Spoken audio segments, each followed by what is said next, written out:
Joining us this week on the show is someone many may already know as a well-regarded comic book journalist for popular sites like the Beat and Comics Bookcase. Well, add comic book scribe to his resume because the Death of Comics Bookcase Volume 1 is his recent crowdfunded anthology that, as of this recording, has well over 200 backers and just surpassed $10,000. It is my pleasure to welcome Zack Quaintance onto the Oblivion Bar Podcast. Hey, how's it going, Chris? Thanks for that intro. I like hearing the where the project's at. Feels good when people say it. So I think that's the first time I've heard someone say it out loud. So That's right. Which, I mean, it only happened, a couple days ago? yeah, it feels like weeks for me because every day is so packed. But yeah, it's only been like 10 days or whatever. Sure. Well, Zack, so thank you so much for coming on to the show. I appreciate you coming on to talk about the Death of Comics Bookcase.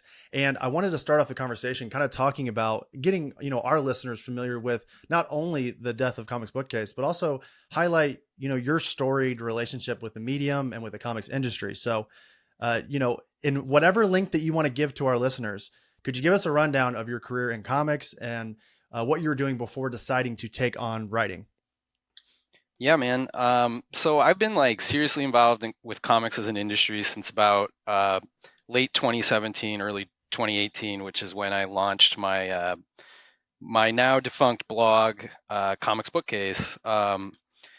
And before that, I've always been a writer. I was a journalist by trade. I still have a journalist day job, and also a lifelong comic book fan. So I decided I kind of wanted to combine the two things and kind of give back to the industry and the medium a little bit. And so I launched a blog in 2018. And then later that same summer, Heidi McDonald, who's run the Beat for 20 years now, this is the Beat's 20th anniversary this year, put out an all call on Twitter looking for journalists to help cover San Diego Comic-Con that summer. And I said, I have a comics blog. I'm a journalist. I'd love to do this. She got me a pass. I covered it for the Beat, and I kept contributing to the Beat ever since. That went on for a few years. The blog grew. Like, I think at our peak, we were doing pretty well. We were updating 4 or 5 times a day, reviewing comics, interviewing creators, all of that good stuff. And then in 2022, I decided, running your own blog is pretty tiresome. So I'm gonna creating in general is super tiresome, right? Yeah. And it was a matter of like, I feel like to do it right, it's like what you all do, like the podcasting, and like you got to be on every platform and everything. And I was just like, man, I don't know those tricks. Like I just kind of want to write. And so I talked to Heidi and I went full time, more so at the Beat. And at the same time, that cleared my schedule massively, and I was finally able to like really hone a lot of the ideas I've been working on and start creating my own comics with my new free time after kind of putting my blog on pause. And now I'm killing that blog. And that's the story we have here in front of us. Now, I'm curious. So again, you just mentioned a moment ago that you kind of created the Comics Bookcase as a way to celebrate the medium and such. Just kind of broadly, before we get into the death of it, do you miss doing Comics Bookcase at all now? Sometimes.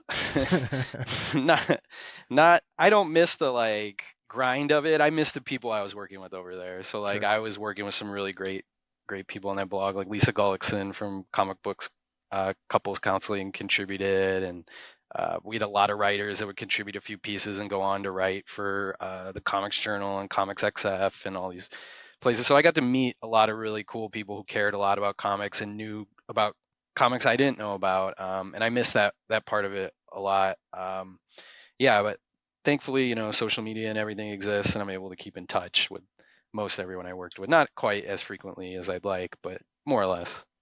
Yeah. What's funny about comics Twitter, comics, fandoms online in general. I mean, comics Twitter was really fun, and I'm sure you would agree. Maybe 10 years ago, it was really, really fun. And Yeah, it's kind of, it's still fun. Obviously, if you're on social media for comics, you can still find pockets of fellowship and camaraderie, and you can celebrate things that you love. And to be honest, I think that's actually how we met initially, was not only through social media, but also through Lisa. Speaking of Lisa Gullickson, right. Yeah. She was the one who introduced us through the Beat. So I'm very thankful for her for that. And it obviously exposed me. I was already familiar with Comics Bookcase, but and I've heard you say this in other conversations that a lot of people referenced you or knew you as Comics Bookcase, or they called you Mr. Bookcase, right? Like that Mr. was, Bookcase. yeah, that was kind of your moniker.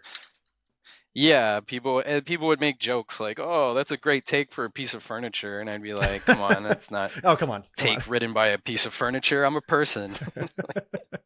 But yeah, I was like a character on comics Twitter a little bit because I ran the Twitter account for Comics Bookcase like I'd use the first person, and I'd like it was about my relationship with comics.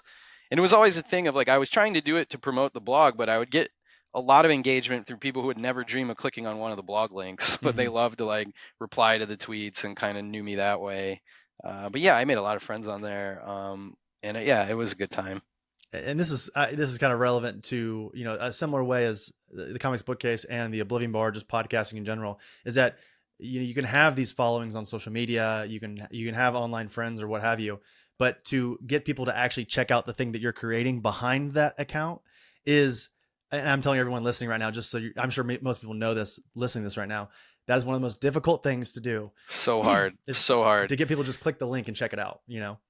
Yeah, and it's like it's especially odd to me, like if you're known to a person because you're talking about comics on social media, and then you're like, "Hey, I did a whole hour conversation on this podcast about comics. You want to listen to it?" And they're like, "No, that's not for me. I just want to No, I'm good. read these incremental takes." Yeah. It's like it's the same thing. Like Yeah. it's the same thing. Like just give it a shot. You Yeah. know? Not a lot to ask. It's free also. I guess that's one of the true downfalls of social media, is that folks will often just like either look at the replies, look at the headline, and then make a snap decision based on that or someone else's other uninformed opinion. And that's, you know, that feels like a whole nother conversation that we could get into. And we don't have to today, because I want to spend the majority of our time together talking about the Death of Comics Bookcase. And I have a synopsis here. If you don't mind, I'm going to read that for the listener here. This is the synopsis for volume 1. After their camping trip was hit by a thunderstorm, a group of teens wander into a creepy old house, which turns out to be the Comics Bookcase HQ. Inside, they come face to face with a living, speaking, and truly awful Comics Bookcase. He claims he wants to tell them stories, but can they trust him? So, truthfully, my favorite part about reading this first volume of the Death of Comics Bookcase is it becomes apparent very quickly that we are in the hands of someone who knows and truly understands the medium. You play around with the inside baseball and the shorthand of reading comics in a way that it doesn't alienate it doesn't alienate those that don't catch those small jokes, but it does give those that do, like us, the warm and fuzzies that we've come to know and love from the medium. Yeah, I think there's layers to it. Like I think yeah, like you said, and I appreciate you saying that. Like if you're not a person who spends all your time thinking about comics, or maybe you're just kind of a casual reader, I think it's a lot of fun with just the story concepts. But I think there's another layer then for people who know comics as a medium really well. There's like nods to certain classic comics and constructs like the old EC horror hosts. And then there's a third layer, even deeper past that, of jokes for people like us who do their own sites and podcasts and know comics Twitter.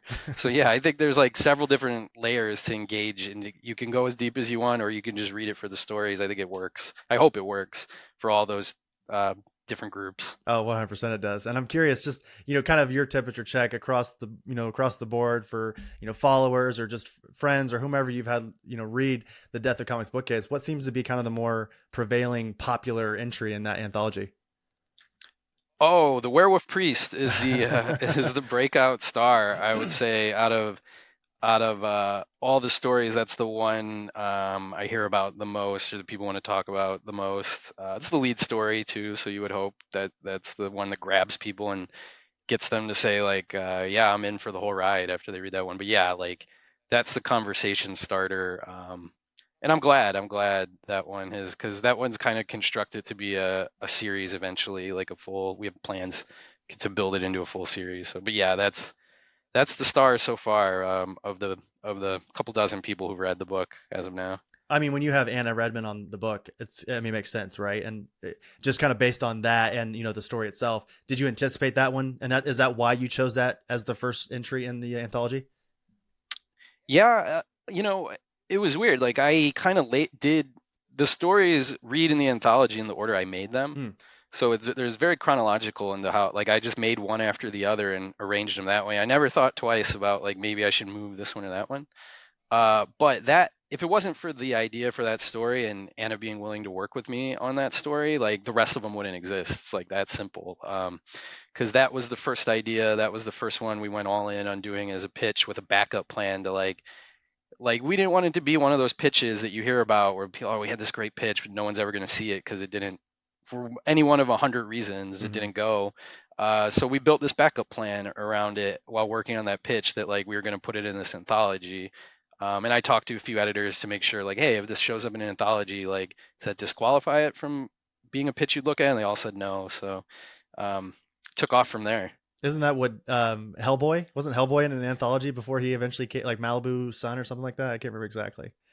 Yeah, it was either that or it was like a short comic they passed out at San Diego, something like that. Yeah, Like, yeah. Well, I shared a thing on Twitter earlier today. For everyone listening right now, we're brand new back on Twitter. We were on for a long time. We hopped off for obvious reasons, and then now we're back. But there was a panel I really love, and I won't spoil anything for anybody that hasn't read it yet, but it's kind of a play on a panel you had earlier in the story where it's like Cox News, which is obviously a play on Fox News, and they're doing their normal performative hyperbole.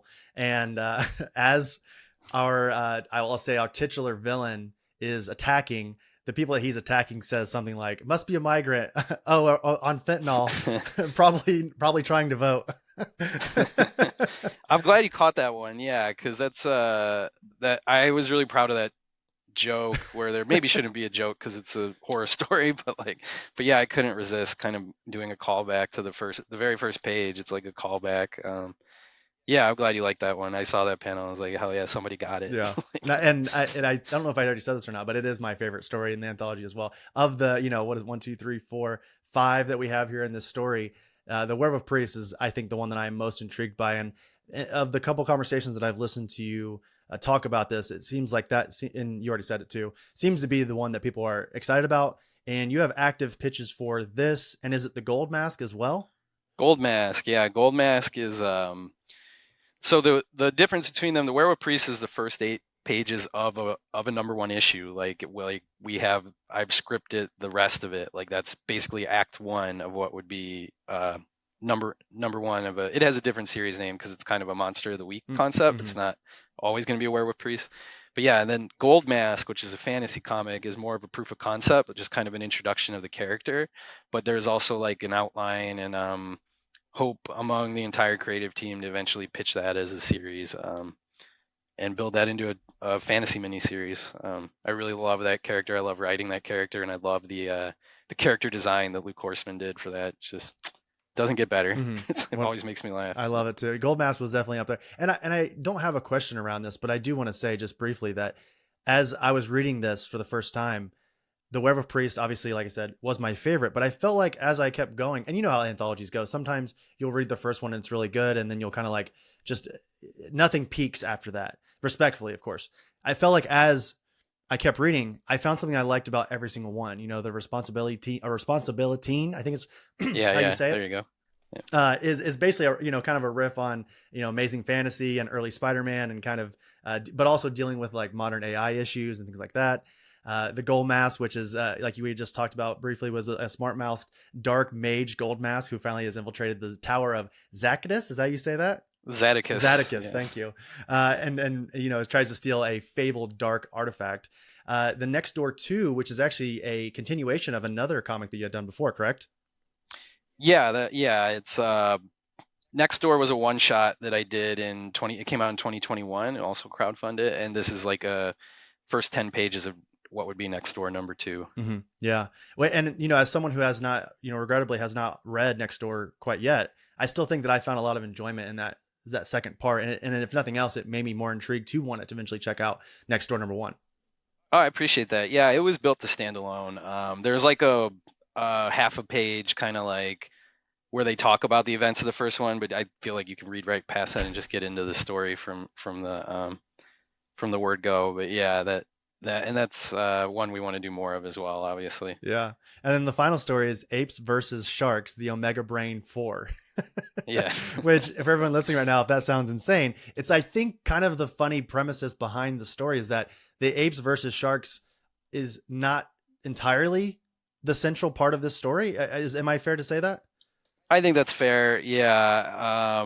It definitely started as like that one had a long journey. Like it took me a long time to write that one, and it started as something and became something else. But yeah, it starts with apes versus sharks, and it starts with the idea of like I was making a 48-page comic, and I thought to myself like, there's just no way I'm gonna make a 48-page comic and not have some apes in it. Mhm. Like I've passed the threshold for how many stories I've done without apes, so it's time. That's right. But yeah, it ended up being really personal, like surprisingly, even to me as I worked on it. I was like, oh man, what am I doing with this? And it's probably the one I'm like most nervous for people to read out of all of them. Well, it's interesting because I think that there are a couple. I would say the Responsibility, Gold Mask. I would say parts of Next Door #2 and Apes versus Sharks. What I really appreciate about all of them, and what I think readers will find really interesting as well, is that your voice in each of those, I feel like you're able to tell what sort of I wouldn't say political thoughts you're trying to put out to the reader, but I would say like your moral compass is evident in these stories, and it's not something that I think is overbearing. I don't really believe that you're always going to put parts of yourself in your work, but like it feels there's this perfect levy of just a good cohesive story, and then there's that slight undertone of here's a subliminal sort of view as well. Sorry, I'm sort of spinning my wheels trying to describe it, but I just really appreciated it. Yeah, I think you're right. Like there's not a single one of these stories that I set out to make any kind of point. Like there was not a one of them is built like I believe this about that and I want to get that across. But what happened with a lot of them is they would start with the high concept, like the really pulpy. Like I love pulp comics. I love comics that are fun and kind of wink and they're just like a good time. And so the concepts for all of them started that way, whether it was a werewolf priest, a dark mage with a smart mouth, apes fighting sharks. Or making a new superhero. Like they all started with the idea of like, let's do something that I personally like about comics. I want to make that kind of comic. And then as I worked on it more and more, I wanted it to be unique to me. Like I was, what can I add here to these things I love? Like, how can I make it my version of a superhero, my version of a horror story, all these different things. And the more personal it became, like these sort of like I don't think there's really, like you said, you're right. It's not political, but like it's what I'm feeling about what's happening in the world around me is in all these stories. And like moral compass, like I think Gold Mask kind of that story more than anything speaks to my personal moral compass. Like Gold Mask sort of doesn't set out to do the right thing, and like we can like talk about why that makes me shitty or whatever, but he ends up doing it, and then he ends up complaining about it the whole time, and that's how I feel as a person in the world. So that was like found its way into my fantasy story. And I think they all have like there's one about my relationship to AI and the werewolf priest. I was a journalist in South Texas, and that character found its way into that story also. So they all have a little bit. If you know me, you'll probably be tired of me by the end of reading this book. I disagree. I was intrigued personally. I'll tell everyone, as a first-time reader of Zack's work, this is something that I'm definitely, and I know that the Death of Comics Bookcase Volume 2 is already in production, right? Like it's already, if not production, it's already been like planned, correct? Yeah, like I know every story. I know every story that would be in it. I've outlined it. I have loose notes. When the campaign's done, I'll start scripting. I have artists in mind. And like some of the same characters will come back. Like I'm not entirely like it. Like a little bit of it is up to like if the Gold Mask pitch or the Werewolf Priest pitch turn into anything. But definitely have like I have a title for it. Like yeah, it's happening. And the better the campaign does, the faster it'll happen. Because I like to get the comics made ahead of time. I don't want any of the artists to have to work under some promise that like we're going to split the Kickstarter or whatever, because that's no fun to have that uncertainty. So yeah, like the better this does, the faster they'll go right into production and we'll get it out there. Mm-hmm. Now, with the success that we highlighted there at the beginning in the introduction, over 200 backers, just surpassed $10,000 in terms of like overall support, which is incredible. I mean, but I'm curious specifically, what is that support for a Kickstarter campaign, specifically a comic book? Is that huge? Can you kind of contextualize that for everybody? I'm not walking away with a ton of money because it's like making indie comics is expensive, and I aimed high with the artist and had colorist and all these things. But it is, I mean, it is really great to get that kind of support. And like, basically at this point, a print run is paid for. I have a little bit of money to start making the next one. And it's like, I just want more backers because I'm really, really proud of this book. And I want it to be the start of something. Like, I want this to be one of those campaigns that like people will follow through all 3 planned volumes, and it kind of builds and brings in more people, and there's word of mouth and everything. And that was part of the reason too. I wanted to make the whole book ahead of the campaign so that we could get it right to the printer as soon as the money clears, essentially, because my last experience with Kickstarter, I just felt like interest in the book sort of peaks when you're promoting it daily, and then you're exhausted, and then it takes a year or whatever it might take to make it, and then people like get it in the mail and they're like, what is this? Like, I had one guy on Twitter, like, I had these comics bookcase stickers that I were a stretch goal and went out with every issue in Next Door. Mm-hmm. And some guy like tagged me on Twitter and was like, I don't know where I got this or what it is, but it's kind of cool. And I'm like, that was what the comic I really cared about. Like, thanks for remembering Also, you that. put your credit card down for this, just so you know.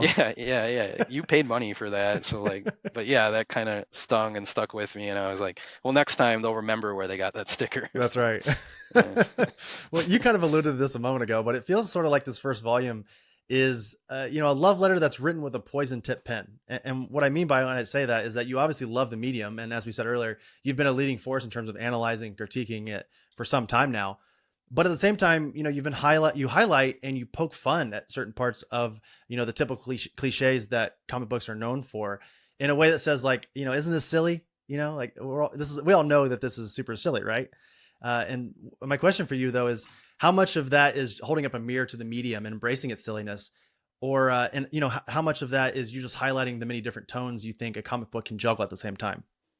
I think it's more the latter. Like, I think one of the things I love about comics is the versatility and how it can be something serious, like a graphic memoir about trauma, like with no humor whatsoever, and it can be really, really fun and all humor, and it can be my favorite comics tend to be this like amazing intersection of the two, right? Like, I think Grant Morrison is a writer that does that really well. That sort of like appreciates comics for it being a lighter medium, very accessible and capable of being irreverent, but also can be used to make a serious point and like really kind of get at something honest about yourself you can't say in any way. Like Grant Morrison and Frank Quitely's Flex Mentallo does that incredibly well, and I'd say that's one of the main inspirations, particularly for the Ape Shark story, where it takes the medium seriously. And obviously you can't make comics of that quality without absolutely loving comics, but it also kind of pokes a little bit of fun at it and the history of it, and just like how unique and singular the medium is. And that's what that's what I found myself doing, like as I kind of got deeper and deeper into this, just having fun with it. But yeah, it's my take on comics, right? Like I would never tell anyone who like there's people who will refer to a comic as the text, and I've always kind of like, I respect that enough, but I would never refer to a comic as the text. Like, but like my version is a little lighter. That implies, I think, and I agree with you 100%. I think like that implies that the text, the continuity is ever important, and that we should stick to it, and that we shouldn't use the flexibility of continuity, but we should stick to it as like a Bible in a way, right? Yeah, like it's just so permanent and serious sounding, like an academic paper or like like a religious document. I don't know. Yeah. I've just it's never felt like quite right to me to like take comics that seriously. But I respect people who do, and I know like some people think like, oh well, we'll never be taken that seriously as a medium if we don't like really kind of buy into like but I think there's room for everything. Like, and like I said, that's the versatility of it and the way it can cover that whole spectrum is the thing I really love about comics in particular. And the way like some of my favorite creators who make the most serious kind of high-minded comics, I'll see them on social media reading just total goofy stuff and loving it, like, and I love when that happens. Yeah. You got Tom King posting pictures of him reading, the Peanuts or whatever, Yeah, exactly. Yeah. And I love what you said there a moment ago, and I agree 100%. I can't remember who said this exactly, but I think it went something to the effect of like most mediums, we'll say like prose novels or what have you, are written in permanent marker, but comics are written in like dry erase. So in a way that, and I think what they meant by that is that there's a flexibility to the medium that a lot of others don't, right? Like you can play Yeah. around with continuity. You can play around like if you read a Batman story from Grant Morrison and a Batman story from Tom King, they're probably wildly different, right? And that also speaks to the flexibility of the character of Batman, but also you can do that with a lot of different characters. Yeah, yeah. I mean, yeah, I just think, yeah, there's just something inherent to the way, like, making comics is really labor intensive and takes a long time. And like, I think as they're being made, like, new ideas can occur to you in a way that other storytelling mediums where like you kind of finalize a script for a television show, it goes into production and it's locked in. Mm-hmm. Don't like you can like I mean you're rewriting, you're doing lettering passes, like some of the jokes in the framing sequence were 100% added after colors came back, like, Mm. and I was reading it looking through these pages for the 8th time, and like new things were still popping and occurring to me just because of the process being that long. um, and it doesn't strain the credibility of a story that was already about a talking bookcase to add one more joke in there, right? Like, Yeah. Which of these entries do you think has been the most like I wouldn't say grueling, but the one that's been the most challenging, I guess you would say? the two that were like, for me as a creator, the two that were hardest to write were the Responsibility and Apes versus Sharks. Mm. Like those ones really were labor intensive uh, for me. They both have a little bit of metafiction, and I think um, there was a bit of like walking in big footsteps at play there. Like those are probably the two I'm most nervous about as well for people to read. But yeah, those ones took a lot of work, and I was also really nervous about bringing both of those artists on to make sure that they were kind of like in sync with the way we were playing with some of the ideas there. So yeah, those two were the ones that really uh, took the biggest toll on me as a writer, definitely. Sure. Yeah, and just for everyone that's aware, there's everyone listening right now, the Responsibility art and letters and colors by Nick Cagnetti. Is that correct there? And then was it the Apes versus Sharks was artist PJ Holden, who maybe a lot of people might know from Judge Dredd.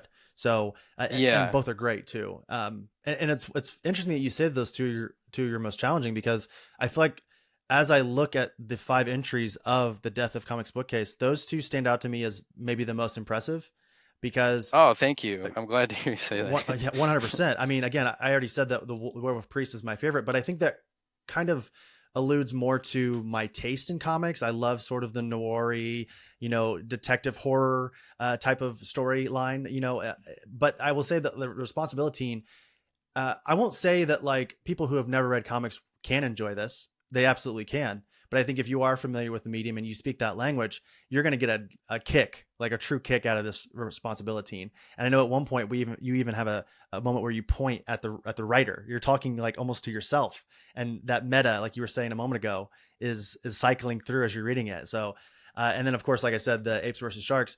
As I said earlier, the apes and the sharks are sort of a foreground, setting. Like they're like not really the true pillar of the story. It's more so the character that has control of the Omega brain. And he is the way I kind of, and I don't want you to have to try to explain this story to me. Obviously that's part of the journey of reading it and also creating it. But like my view of the story was that anytime that our main character needed to escape from reality, he would use the Omega brain, and it would take him directly back into this wild world of apes versus sharks. But they also wanted something from him as well. And I think that speaks to how like when you become a comic fan, and I'm going to speak broadly here, this obviously isn't ever the case of everyone, but I think from the folks that I know, there aren't people who just kind of read comics. You know what I mean? Like Yeah. they are a Wednesday warrior. They read comics. They listen to comic book podcasts. They go to see every single MCU film. They have a pull list maybe at 1 or 2 places. Like it's all of that, right? Yeah, and definitely 100% it's for people like that. And for me, what I also think that not only are you in that deep, but it tends to like be a thing that you can't shake. Like Mm-hmm. you might come out of it a little bit, but it always sort of pulls you back. It's like, especially for those of us, I feel like, who kind of got into it as kids, Sure. um, and have like really positive young memories of it. I think that there's just always a part of you that's kind of locked in to comics. Like, at least the way I engaged with it as a kid, I during college or right after college, like maybe didn't have as much money to read comics or time or just like other things I was involved in, and would step away a little bit, but it was always there with me, and I was always wondering what was going on and always coming back. So like, yeah, that was a big part of it, is just kind of like uh saying like, this has been my relationship to comics, and then the other side of that coin is like, plus I really love apes and comics, so like, that's As we've said, as we've highlighted earlier in the conversation, there's one thing I've established here on this show. It's my love of comic book apes. Did you see that DC did some kind of like ape month or Oh, April did I see it? Fools or Yeah, something? I read it. I can't remember what it was. It was April. April, there it was. It Yeah. was just an anthology of ape stories. What's going on? Did you put in a pitch for that or no? No. Maybe next year. Maybe next year. Yeah, I'm sure it'll be a huge hit, and they'll do it every year now. So. Right.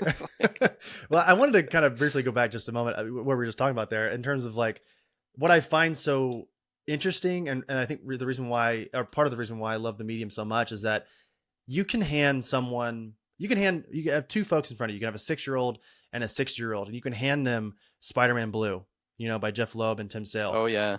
And I guarantee you, they're both going to take out wildly different things from that book.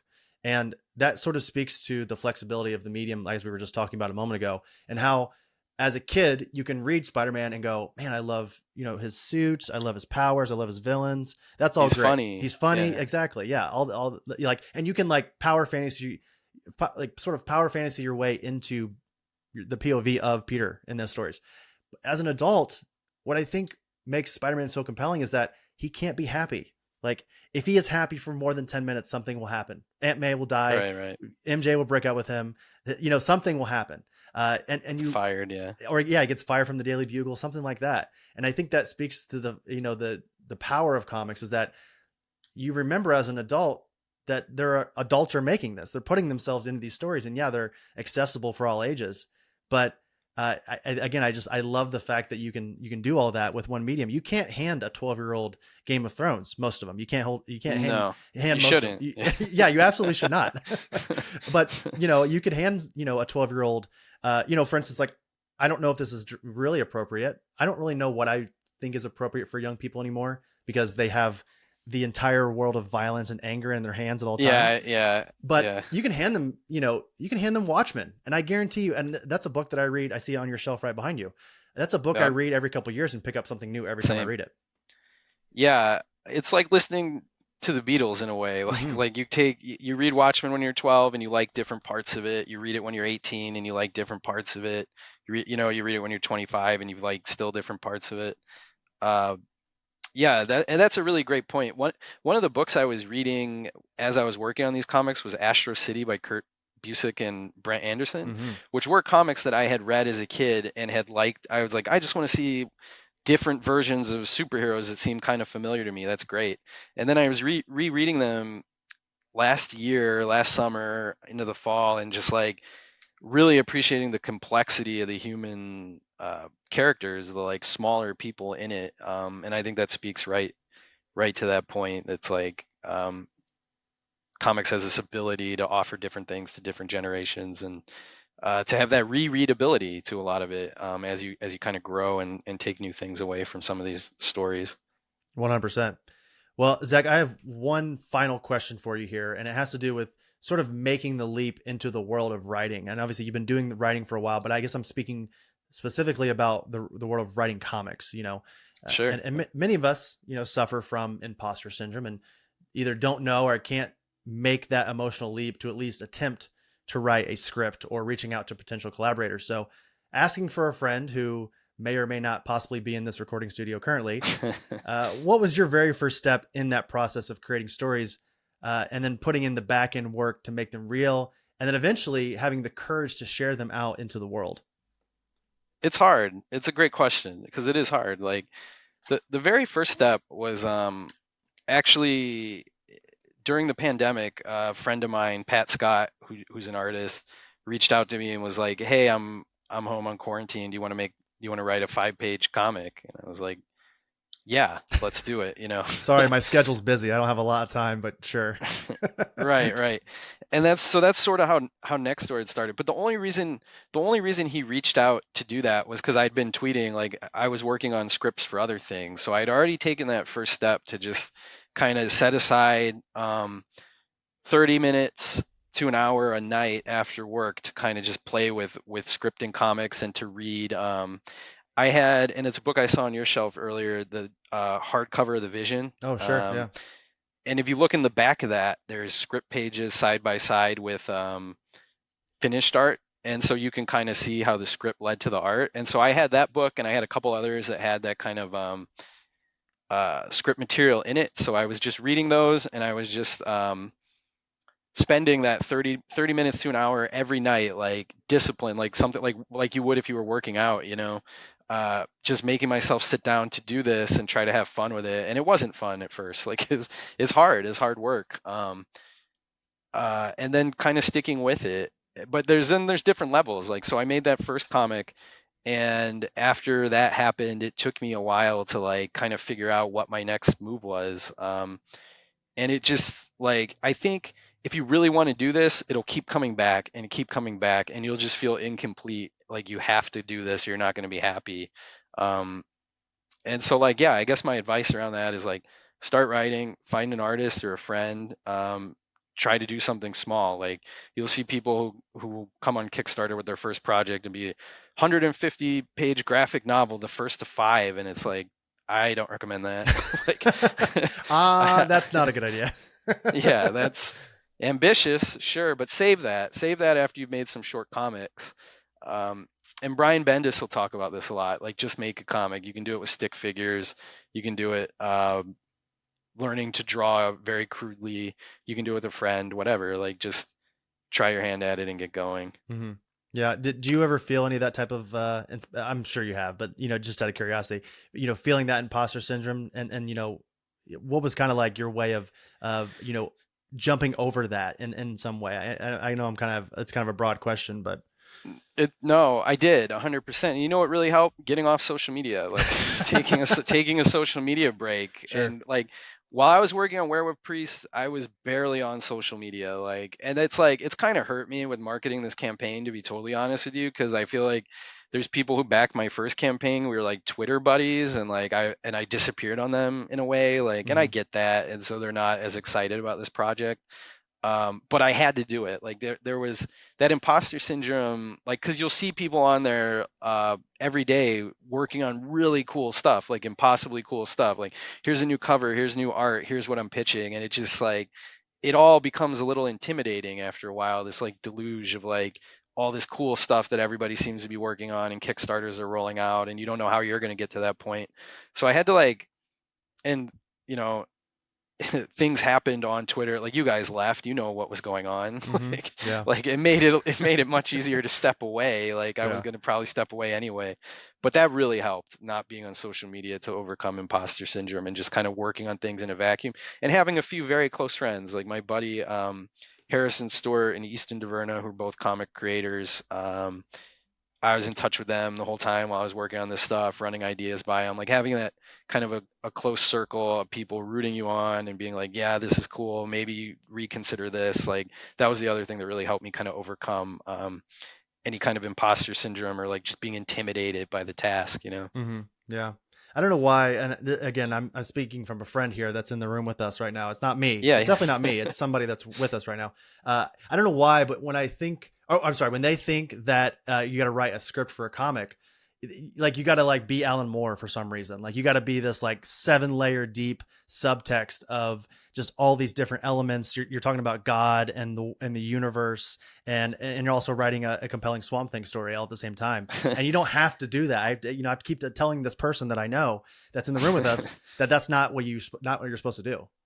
Well, tell your friend, like, one thing that helped me with that was I tried to do one cool thing every other page, like to have one really cool thing, whether it was like in Next Door, there's a sequence of where time passes through 3 panels, and they're like, it's a character on the phone, and she's having the same progressive conversation. So the first panel, it's clearly summer. The next panel, it's fall. The next panel, it's winter. You Mm. know, and I was like, this is a cool thing you can only do with comics. Like, uh, so rather than try to like sum up God, that's what I did.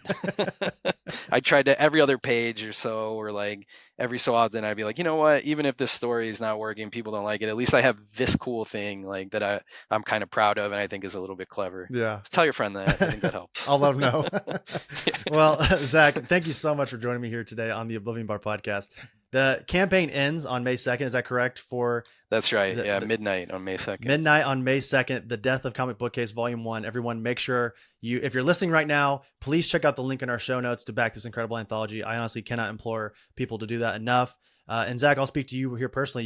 You and what your artists have done here with The Death of Comic Bookcase is something that many of us, as we've talked about, we've all dreamed of it, and you're doing it. You're freaking doing it right now. And just Thanks, giant congratulations from from Aaron and I for the wild success that is not only this campaign, but also the book, because it is excellent.